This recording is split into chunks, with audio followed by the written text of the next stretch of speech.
The partition of Bengal in 1905 was a watershed in the political history of the subcontinent.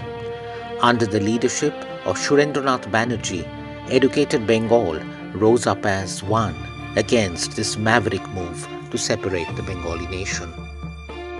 The event gave rise to both a non-violent mass Swadeshi movement as well as an armed revolutionary anti-British underground movement that raged even beyond 1911 when the authorities were compelled to undo the partition. Students were at the vanguard of the Swadeshi movement, and boycott of foreign goods was the main plank. Imported salt was substituted with unrefined, rock salt and sugar was substituted with molasses. Local handlooms as well as cotton mills in Bombay and Ahmedabad stepped up their production to supply locally produced textiles. Calcutta-based Marwari Chamber of Commerce and engineer Jogendra Chandra Ghosh were among those who stepped in to support the movement. There was a massive propaganda to boycott foreign goods and social ostracism of those who did not. Police suppression mounted and many young people suffered imprisonment and caning. A number of societies were set up to impart technical training and promote the production of indigenous products. Bodies like the Dawn Society, Swadeshi Bhandar and National Council of Education was set up by Satish Chandra Mukherjee with active support from Rabindranath and others. In the beginning, many Muslim groups were active participants in the Swadeshi movement.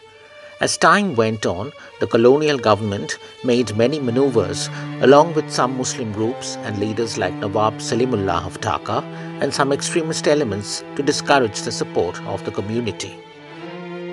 Sporadic communal clashes were reported for the first time in places like Jamalpur, Dhaka and Komila, and explosive leaflets like the Lal Ishtahar inciting the Muslims against the Hindu community were distributed with tacit government support. The economic divide between the communities was a fundamental issue which got complicated by Hindu Swadeshi groups attacking poor Muslim shop owners with no alternative supply chains of indigenous products. The cultural motifs of the Swadeshi movement, including the open identification of the motherland with the goddess Durga, as in Bankim's soul-stirring Vande Mataram, which overnight became the anthem of the movement, as well as the organization of large-scale Shivaji festivals with subtle communal undertones in towns like Calcutta and Borishal, caused further alienation of the community. This was the first time the minority Muslim community felt that somehow the movement against the British was also turning into a movement against their own interests. Because it was the Muslim traders, especially in the rural areas of Bengal, in North Bengal, East Bengal and certain pockets of West Bengal, where it was the Muslim traders who dominated the trade in imported goods. And when the agitators looted, burnt, and otherwise ransacked their stores and publicly burnt their goods, the Muslim traders were at the receiving end. They lost heavily, and this memory remained with the community forever. An inevitable offshoot of the Swadeshi movement was the rise of armed revolutionary groups which primarily targeted the police, the government officials, in particular British officials, through violent methods. Revolutionary underground societies like the Anushilan Samiti and the Jugantar Party came into being, and between 1905 and 1911 triggered many terror events with the leadership and participation of such legends as Aurobindo and Barin Ghosh, Khudiram Bose, Prafulla Chaki, Satyen Bose and many others. There were bands of Swadeshi dacoits, including those of Bhabani Pathak and Devi Chaudhurani, who would roam the countryside and raise resources for the movement by looting exploitative zamindars and collaborators. There was a second phase of the armed revolutionary movement in the late 20s and early 30s, notably the murder of IG Prisons Simpson by Binoy Bose, Badal Gupta and Dinesh Gupta in December 1930, as well as the armed raid on the Chittagong Armory under the leadership of firebrand revolutionary Shurja Sen in April 1930. Under the pressure of the sustained movement, the British government annulled the partition of Bengal and moved the capital of India to the newly constructed imperial capital of New Delhi in 1911.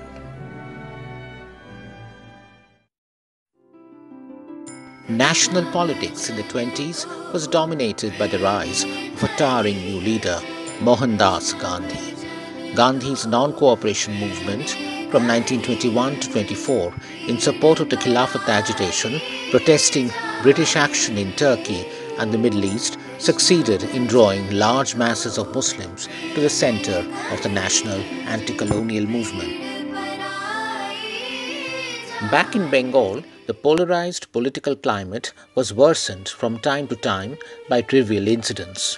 The strong opposition by a group of leaders under Ashutosh Mukherjee, the great educationist and judge, against a large grant announced by the government for the expansion of Dhaka University resulted in strained ties between the eastern and western flanks of Bengal.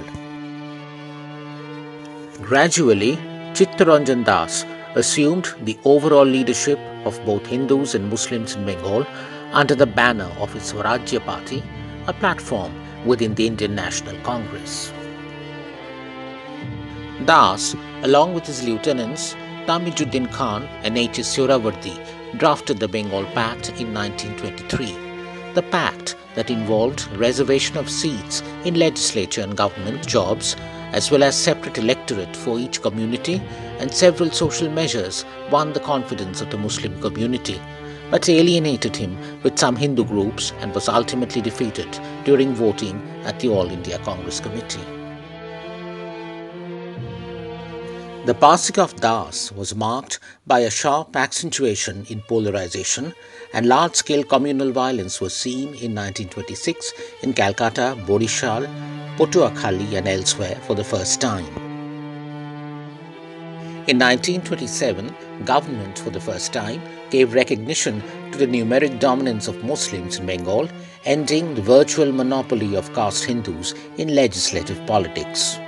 This was further strengthened by Ramsay MacDonald's Communal Award in 1932, which officially reduced Hindu representation in the legislature to 39.2% and led to the formation of the Hindu Mahasabha. Among the working class Muslims, Fazlul Huq's Krishak Praja Party, nominally secular and dedicated to protecting the rights of farmers and riots, was gaining ground. In the first provincial elections held under the Government of India Act of 1935, the Muslim League formed the government with support of KPP, and Fazlul Huq became the first Prime Minister of Bengal. The 1940s were a time of great upheaval for Bengal as with the rest of the world. While the World War raged in Europe and the entire national leadership of the Congress went to jail following the Quit India call given by the Mahatma in 1942, Netaji Subhash Chandra Bose's Indian National Army was marching towards the eastern borders through Burma and Manipur. Nearly 3 million Bengalis died in the Great Famine of 1943. While British liners stocked with grains sailed past Bengal to provide wartime rations to troops in Australia under Winston Churchill's wartime policy. As the Cabinet Mission Plan in 1946 failed to provide a breakthrough, the Muslim League withdrew from it, and Muhammad Ali Jinnah gave the call for Direct Action Day for massive mobilization across the country on August 16, 1946, to press for the creation of Pakistan, the homeland for Muslims in the subcontinent, with its eastern flank housing the whole of Bengal. In Bengal, Hussain Shahid Sohrawardy, Prime Minister and head of the Bengal Provincial Muslim League, declared general holiday and called a massive rally at the Calcutta Maidan to press for the creation of Pakistan. Complete mayhem followed in the streets of Calcutta for 3 days, while Muslims and Hindus butchered each other while the administration looked the other way. In the weeks to follow, similar massive riots in Noakhali and Bihar were to leave thousands dead. In the surcharged atmosphere of the time, Bengal and India were terrorized to accept the future of a united India as one of endless civil war, and in no time, the idea of partition became a fait accompli. Lord Louis Mountbatten assumed office as Viceroy of India on February 12, 1947, with a mandate to partition India with the whole of Bengal in Pakistan.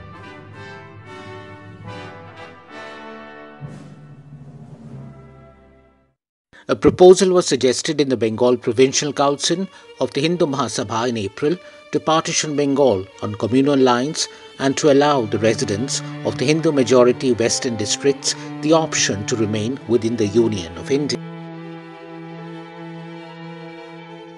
Shyama Prasad Mukherjee, the chief architect of the proposal, said, "I conceive of no other solution to the communal problem in Bengal." The Bengal Provincial Congress quickly fell in line and passed a resolution in support.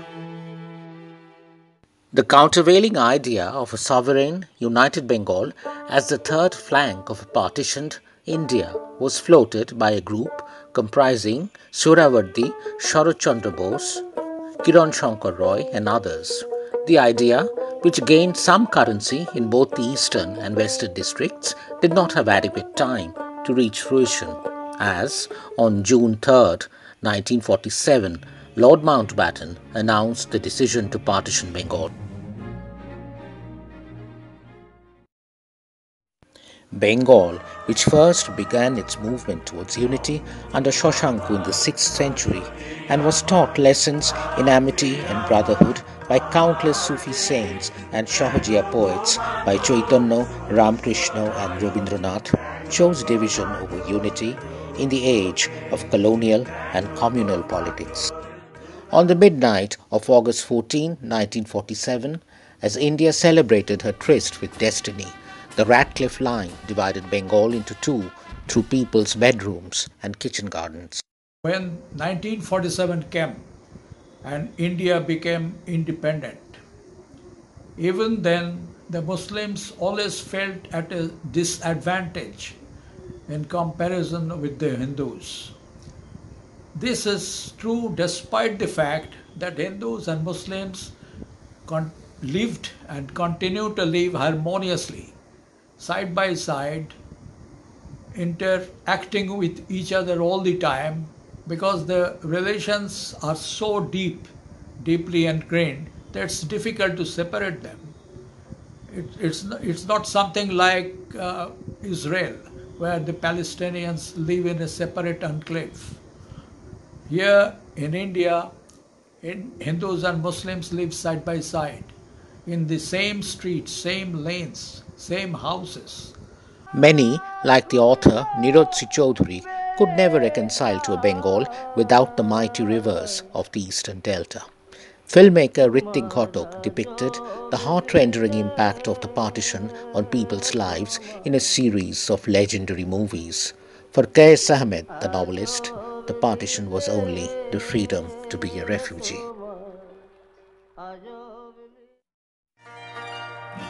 Ganga Mar